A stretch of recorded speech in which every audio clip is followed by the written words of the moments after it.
need you to tell me how good my soundtracks are. I've picked them myself. That sounds like something Tarantino would say. That sounds like something that jerk would say. But I know they're good. I'm the one that picked them out. Hey, Quentin, come on down to Knoxville, man. Let's have a convo. Love to meet you. That'd be fun. Oh yeah. Well, he's from Knoxville, dude. A lot of people don't know that. He was born in Knoxville. Hell yeah. And I'm just like, because that's something he always includes in his films. There's always an allusion to Tennessee or Knoxville or something like that. Yeah. And I like that. I like that a lot. As a matter of fact, in the movie Death Proof, it was set in Tennessee. It's one of the few by him I still haven't seen yet. Oh yeah, it's pretty good. It's one of those old school style car crashing films. Yeah. Where the two cars are going up against each other and they smash into one another. It's really cool. I like it a lot. And plus, Kurt Russell is just awesome. He knows his character is absolutely crazy, and he plays it to the maximum effect. Hell yeah. And it's awesome. But yeah, this is Quentin Tarantino's. He says it's his ninth film. So chronologically, it's his 10th. But oh well. Everybody in the comments. I know. Look, potato, tomato. Your opinion, my opinion. Who gives a shit? Let's just watch the trailer. Just let him have what he wants. Yeah. He deserves it after making some of my favorite movies. Oh yeah, Jesus, those cigarettes. It's my pleasure, Mr. Schwartz. Call me Marvin. Put it there. That your son? No, it's my stunt double, Cliff Booth. Last night we watched a Rick Dalton double feature. All the shooting. I love that stuff, you know, the killing. A lot of killing. Especially if they're Nazis. Holy shit.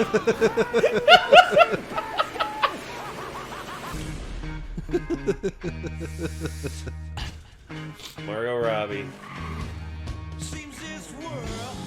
I love the people he casts in his movies. Oh yeah, he's always really good at casting. Are you an actor? No, I'm a stuntman. So you still with Rick, huh? Still here. You can do anything you want to him. I hired you to be an actor, Rick, not a TV cowboy. You're better than that. Line. Cut! Embarrass yourself like that in front of all those goddamn people. I'll tell you a story about these two characters here. Buddy. Has been. Yeah, we all get to that point, man. Next door neighbor. Here I am, flat on my ass. To Sharon Tate, next door to me. Roman Polanski. I'm Sharon Tate. I'm in the movie. You're in this? That's me. I play Miss Carlson, the klutz.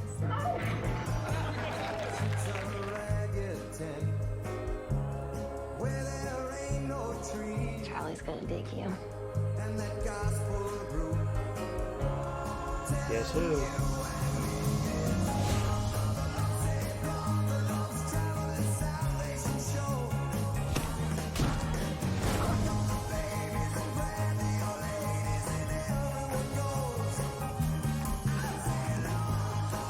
In this town, that can all change like that.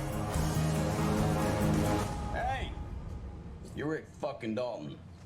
Don't you forget it.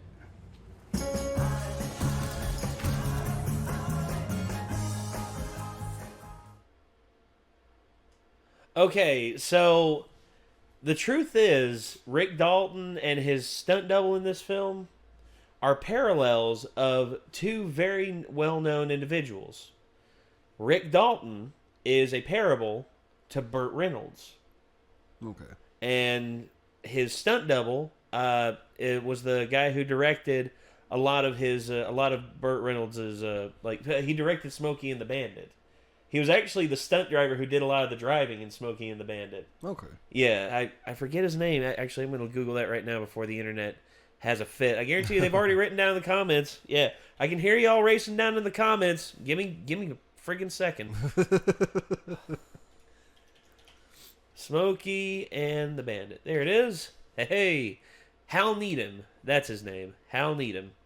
And the unfortunate thing is, both Hal and Burt Reynolds are now no longer here, man.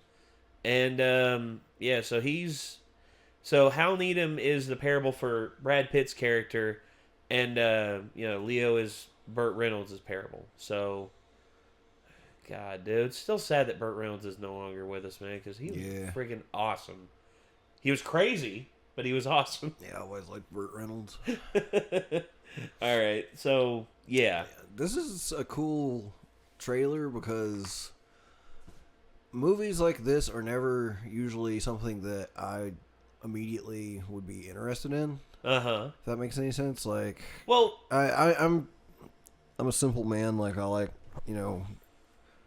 action and sci-fi and horror and shit. And yeah, usually when it's like something that's kind of like a real world, like sort of parallel tell or whatever, it's I don't really care that much. Yeah, but whereas like Quentin Tarantino, like, just from the trailer, I'm incredibly interested to see this, actually. Well, I like how you can take something that I may not really give a shit about normally and just make it look really interesting. You know who they were talking about? That one guy that smiled at Brad Pitt while Brad Pitt was up on his roof. You know who that was, right?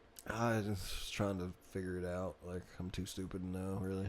Charles Manson. Oh, yeah, okay. Yeah, I That remember was- we talked about that before that supposedly he was going to be in this. Yeah, Charles Manson, famous cult leader and attributor to murder. And also, Margot Robbie plays Sharon Tate, who was brutally murdered that night. And I'm wondering how they're going to do the murder scene, or if it's going to not show it. Because that's one thing that they've done in film. They've tried to show how the murder scene went, and there were people who the people who committed the act told in detail everything that happened and was said, and they corroborated and the stories were corroborated from the multiple people. They were questioned separately, so they couldn't get their story, so they couldn't get the exact same story and make shit up. And pretty much, Sharon was pregnant at the time. Sharon was, I forget how many months pregnant, but God, dude, just the fact that those people would resort to that, and you know why they did it, right? Not for sure. To trigger a race war. Charles Manson, with all of his heart, believed that there was a race war coming, and it was going to be whites against blacks. That's what he believed. And the truth is, you know where he got the inspiration in his mind for that? He listened to Helter Skelter by the Beatles over and over and over again. That was related to him somehow. Yes. He listened to Helter Skelter, and thus he changed the connotations of that song forever. Yeah. Because of that. And he was, and written on the wall in Sharon Tate's home after she was murdered, it was written Black Panther. It had the soul power emblem, and then later on they were going to do a quote unquote retaliation crime against a black household and write white power on the wall. They were going to do that, and it's just Charles Manson was a very enigmatic and also a very compassionate person. He loved to bring people in and try and help people, but he also wanted them to do stuff for him. So effectively, your typical cult leader and a complete and total. Kind of how cults go a lot of the times. They usually lure people in with fake compassion and false promises and use shit. them for an agenda or something crazy along the lines of, just having everybody kill themselves for some reason. Well, yeah, that Heaven's Gate. I remember somebody that one. insane that disguises themselves well as not being as insane. Oh, you watched the Heaven's Gate? Dude, they have the introductory video for the Heaven's Gate cult to people who are interested in joining the cult. Mm-hmm. The guy, when he comes on the screen, when you first see his face, he looks like he is high on meth, dude. His eyes are like super wide like this. He's like, "Hello there, my brothers and sisters. Well, one of the We're things going on a journey." One of the things I was telling in chat, though, that I kind of really liked about and appreciated about Far Cry 5 is it's scarily easy to forget that the dude is a bad guy when he's talking to you sometimes. Like, because what he's saying and shit almost makes sense. It almost sounds like it's a good idea. And then, like, you're, wait, no, but these guys are murdering people and shit. Yeah, and it's exactly. Like, they're bad. Well, and it's like, but you kind of like him, but he's bad. And that's also, that's also the really parable good that we writing for have that, nowadays with Game of Thrones. I mean, Daenerys. There are people who are still debating, should they've, no spoilers, but Daenerys, her character and all this and all that, with the changes that she's gone through in this most recent season, people are just like, oh my gosh, I still want to root for her, but she's killing a shit ton of people. Oh my gosh, this and that, but she's making horrible decisions, blah, blah, blah, and all this and all that. And that's one thing I will say they have done pretty well with that, with the final season of Game of Thrones, but that doesn't excuse everything else. Yeah. And I will say, for the life of me, I won't say that's necessarily the same thing because they No. They spend a lot of time building a character up as someone that you like, but just whereas like suddenly, like kind of flipping it over, like doesn't really mean that it's necessarily like good at like what I'm talking about. So like what I'm talking about is like they introduce this character, and the first thing you're basically shown is like, yeah, this is the antagonist. Yeah. But it's like throughout the game you have trouble not almost being like, I like him. Like I get what he's saying and stuff. I would join him. Like I'd probably fucking fall for it. His charisma is infectious. He has good charisma. Very infectious charisma. I like that way of putting it. Yeah, and you see, charisma is something that people sometimes are naturally born with. Sometimes they can develop it, but people who are naturally born with charisma, someone like Magic Johnson. Magic Johnson, when he was coming up, like, imagine, if you will, 1960s and 1970s, desegregated schools in Michigan. Like, people getting in fights all because of, color, race, and all this and all that. Irvin Johnson, Magic Johnson, the principal would come to him, and because of Magic's natural charisma, Magic would go to where all the people were fighting, separate them, and just be like, calm down, guys, calm down. And he would always be the peacemaker. He would always, with his natural charisma, be able to just understand and figure shit out for people. And that's one thing that he just had that. He just had that natural charisma. That's just like Martin Luther King. He had natural charisma. And that's why whenever he spoke, you felt it. You felt everything that he was speaking. Yeah. Same thing with, and Bob Ross. Bob Ross has natural charisma. Even though I will say this, his charisma sometimes is a detriment because it makes you want to fall asleep because his voice is so soothing. But you see, I've met people who have that natural charisma. I mean, I grew up with a guy who has that natural charisma, and he's pretty much ruined himself with drugs, which is a terrible, terrible thing because he's such a cool guy and has had such a promising future. And who's to say he won't turn his life around and still get shit in order? But still, he fucked up bad. He messed himself up bad with drugs. But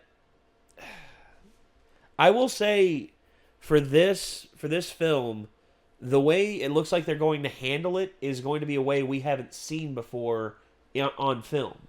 Because Charles Manson, they'll be making films about Charles Manson 100 years from now, all because of the actions of him and his brothers and sisters. And to me, that's both intriguing and terrifying, because the act of what he did was so terrifying and so shocking. It has inspired people to make films attempting to study who he was, what he was, and how everything came to be.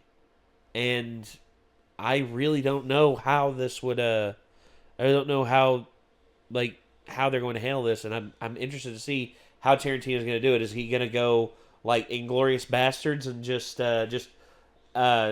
go completely off the rails historically and like, for instance, Hitler getting machine gunned in the face at the Ritz, at the movie theater, and then or are they going to do or are they going to completely follow it by the book, by the rails, how the police report showed and all that?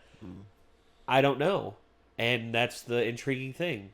Yeah, we'll have Whatever to see. Tarantino does is what Tarantino's going to do. Okay, I'm done. What about you? Basically, like I said, it's normally something I wouldn't care that much about, but I'm really excited to go see it. So, like, just from the first trailer, the first preview I've seen, like, I'm just like, all right, I'm on board for this. Like, I've always loved Tarantino, like, since I got introduced to him, I think in high school. Because in high school, my friend Daniel, who's no longer with us, rest in peace, Daniel, but he introduced me to Reservoir Dogs. Yeah. I was just like, dude, that was a sick movie. It was. So I think my freshman year at college is when I got a chance to watch Pulp Fiction, and Pulp Fiction is still in my top 10 movies of all time. And Yeah, I watched it when I was like 14 or 15. Yeah, and I loved Kill Bill as well, and just most everything Tarantino's done, I've been hell yeah about. And fucking, From Dusk Till Dawn, one of my favorite vampire movies. Yeah, it's up there. I think it's up there. second It's for pretty me kooky. only to Lost Boys, pretty much. Well, he wrote that film. Robert Rodriguez directed it, but you can definitely tell it has Tarantino's flair from writing. And the fact that he's in it and everything. Oh yeah, is he awesome. plays one of the Gecko brothers. Yeah, he's a fucking psychopath. Of course he is, dude.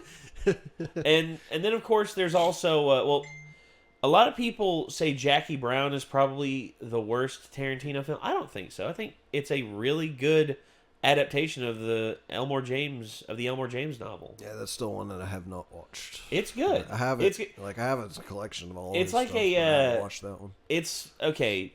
What it is, don't think of it as a film set in the time in which it was released. Instead, look at it as though it is a exploitation film from the 70s that just so happens to take place in the 1990s. Okay. Like, imagine it being a blaxploitation film, because honestly, he wanted Pam Grier, and Pam Grier is a blaxploitation legend. She's often seen as the face of the female blaxploitation character, and rightfully so, because Pam Grier was a badass woman, and apparently still is. But yeah, I keep doing that. I gotta stop rambling so damn much. Yeah, it happens. Yeah, it does. All right, well, that's gonna do it, ladies and gentlemen. We hope you have enjoyed. This was Once Upon a Time in Hollywood, the official trailer. If you liked what you saw here, feel free to let us know in the comments down below. If y'all are excited for this film, let us know. And until next time, signing off, I'm Nate. I'm Nick. And we will see you in the next one. Peace out.